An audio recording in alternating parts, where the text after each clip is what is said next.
not a child anymore. Only 2 months from 16. Just so. He frowned and returned to his cutting.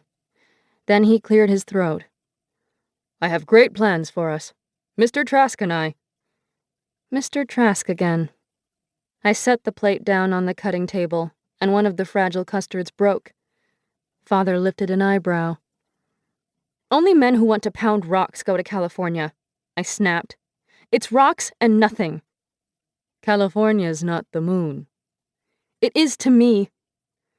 Though I knew I shouldn't claim the last word, I couldn't help it.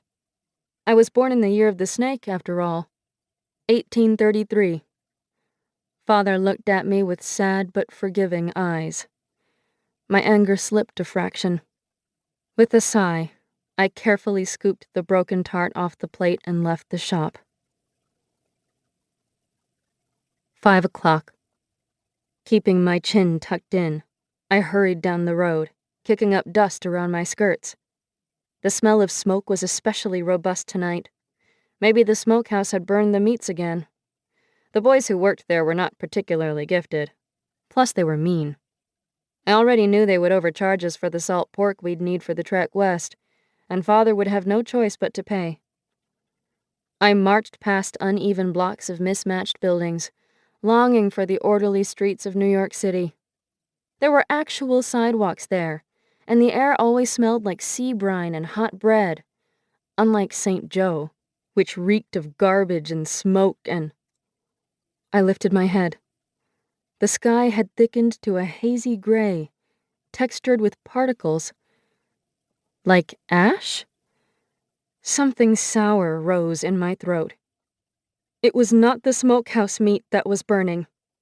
I ran, my violin bouncing against my back. Oh, please, God, no! I flew past empty streets and turned onto Main, where suddenly there were too many people, some standing like cattle, others clutching squirming children to them. Noise assaulted me from all sides, people yelling, animals braying, and my own ragged breath. The whistle was a charred heap, an ugly ink blot against the dusky sky. The heat made the air look wavy, but the bitter reek in my nose told me the scene was no mirage. Ashes fluttered like black snowflakes all around. Father! I pounded toward the remains, scanning the area for his distinctive figure. His dark hair and small build. The worn jacket with the patches on the elbows that he wouldn't replace because he was saving for my future. Maybe he had shed it, for surely he was hauling water along with the rest of the men. Smoke filled my lungs and burned my eyes as I rubbed my grimy fingers into them. Out of the way!